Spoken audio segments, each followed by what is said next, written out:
Fala pessoal, tudo bem? Sejam bem-vindos ao canal O Malho. E hoje é o primeiro vídeo desse canal, num dia de lamentação pela derrota da seleção brasileira. Eu vim puxar a primeira reflexãozinha desse canal, baseado numa ideia justamente do livro Brasil em Campo, com essa compilação aqui, essa organização da Sônia Rodrigues, do Nelson Rodrigues, né?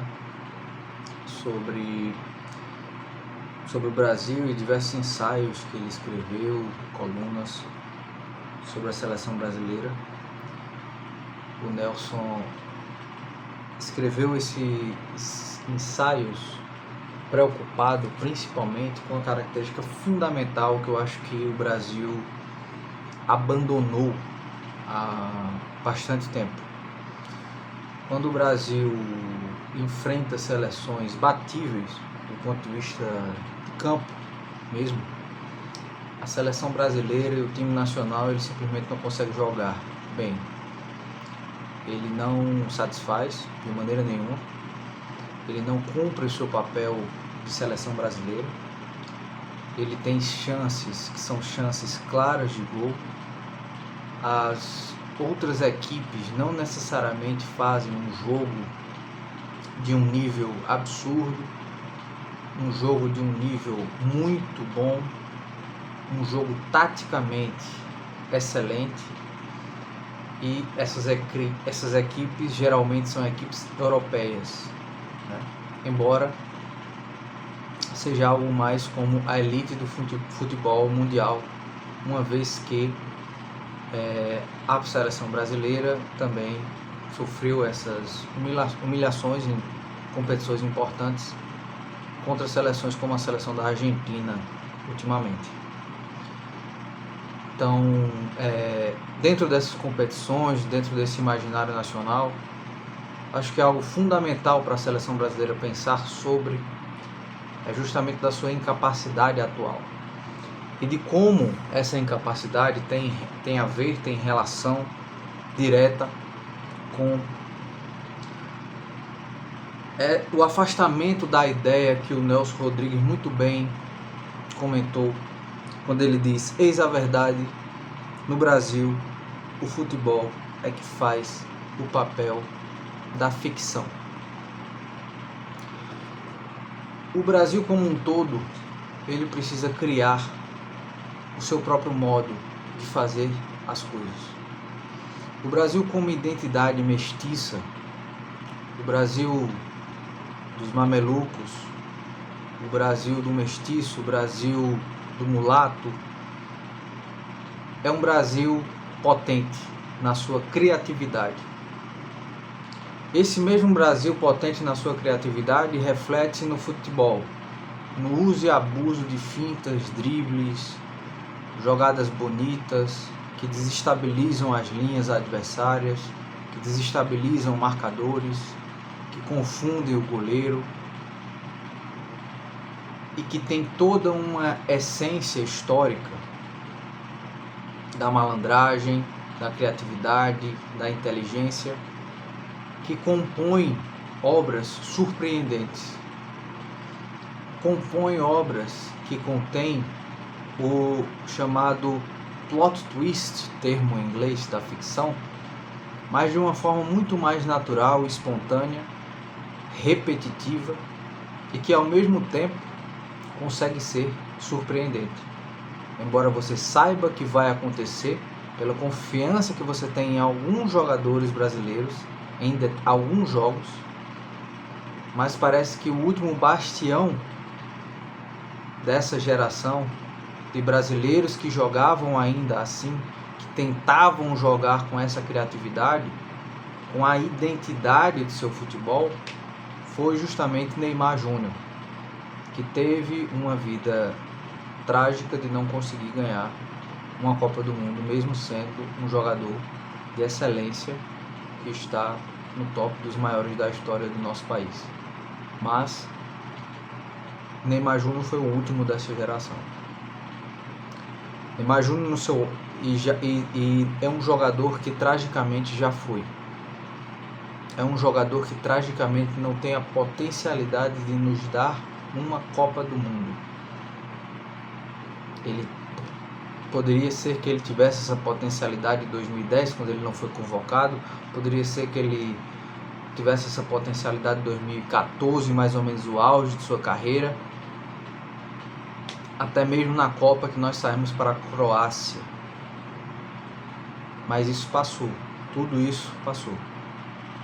Uma série de lesões, várias outras complicações que forçaram sua identidade a ser cada vez mais reativa e se prender para se autodefender do mundo e das críticas, se prender cada vez mais a uma personalidade individualista, embora fosse também uma personalidade que servisse o time na hora do campo, do jogo, dentro de campo, uma personalidade que quando perde a cabeça e pronto, e acabou. Uma personalidade que torna-se, em situações desse tipo, mais um dentro de campo, com toda uma seleção emocionalmente abalada, ele torna-se mais um dos emocionalmente abalados. Embora tenha potencialidade para ganhar uma Copa do Mundo, na minha concepção, teve em vários anos, não tem mais, não ganhou. Isso não ocorreu. Até porque futebol também não é tênis, futebol não é luta, futebol não é judô, futebol é um esporte coletivo. Futebol é um esporte onde todos têm que ter uma mentalidade de criatividade, da criação singular, única e bonita do brasileiro. Tanto o jogador, como o poeta, como o escritor, como os grandes políticos que existiram no nosso país, por incrível que pareça, existiram. Todos eles se destacaram por uma criatividade, pela ousadia de fazer algo novo, de surpreender todas as estruturas de uma nação. Assim como Pelé, que surpreendeu todas as estruturas de um mundo. Assim como Garrincha, como Ronaldo Fenômeno, Ronaldo Nazário. Esses não sentiram a pressão de dominar a bola na frente do goleiro, que não era o goleiro da Noruega, era Oliver Kahn, e facilmente vencer o goleiro. Esses jogadores foram jogadores com uma personalidade brasileira, com uma personalidade de quem sabia que jogava mais futebol do que os outros e de uma forma muito natural.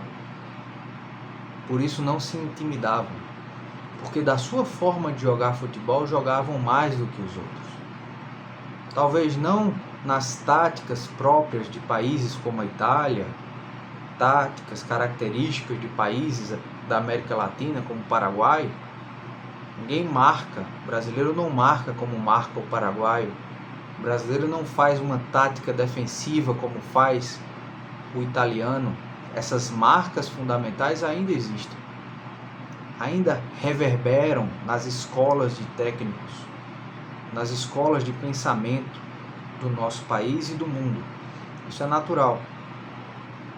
Novas escolas surgem também, mas a escola brasileira, em sua dimensão fundamental, ela é esquecida. No passo em que a escola argentina, em sua dimensão fundamental, é mantida, a francesa, ela é construída, ela é criada, melhorada, com aspectos do futebol moderno, mas lembrando da jogada de seu futebol tradicional. Eu vejo muito de Thierry Henry em suas movimentações, em um jogador como Mbappé, em um Zinedine Zidane, em um jogador como Olise. Onde estão os herdeiros dos nossos grandes jogadores? Eles não existem, porque a identidade fundamental do Brasil dentro de campo, ela foi perdida. Ela foi perdida. Para imitar as táticas de última geração, mas que não pertencem ao nosso futebol. Parte por isso, o Brasil perde. parte também pelo fato do Brasil ter, ou melhor, não ter condições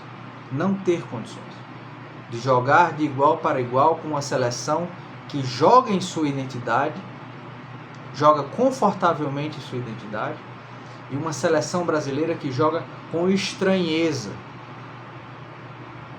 ao que precisa fazer. Tem uma missão, o jogador tem uma missão, não deve deixar passar as oportunidades de gol, mas o anúncio estava feito. As oportunidades de gol perdidas em todos os jogos da fase de grupos anunciava: quando o Brasil pegar uma seleção mais robusta, o Brasil sofrerá com isso, porque começará a pagar pelos gols perdidos. E nós pagamos. Estamos vivendo uma ressaca, estamos vivendo um luto por uma seleção que não merece a tristeza dos brasileiros, porque é uma seleção que não é brasileira e precisa voltar a ser uma seleção brasileira. Precisa reinventar o seu futebol. A CBF precisa ser uma nova CBF. Uma nova CBF. É preciso haver uma reestruturação total. Houve reestruturações em seleções que perderam Copas e que não ganharam Copas do Mundo. Houve reestruturações fundamentais em seleções que ganharam muito menos Copa do Mundo do que o Brasil. Em seleções que são apenas campeãs ou bicampeões, houve reestruturações fundamentais com Copas perdidas, para pelo menos o time não passar um vexame. No Brasil, o que acontece é passar apenas de um cargo para outro cargo, depois passar o mesmo cargo de uma pessoa para outra pessoa para outra pessoa. Mudam-se os personagens, mas não muda-se o centro do futebol brasileiro, que é fazer negócios nos bastidores. E apenas isso. Essa é a linha principal. É o que deve ser cumprido. E todos eles ainda estão ricos, ainda estão com carreira consolidada, ainda estão... Não fique com cabeça de ter culpa, porque isso não é culpa minha, e fica uma batata quente dos infernos. Quem sofre de fato é quem ama o seu país. E, tragicamente e injustamente, quem ama o seu país é a pessoa mais afastada desses bastidores e do que acontece nesses bastidores. É uma transparência que inexiste. O Brasil precisa voltar a fazer ficção dentro de campo.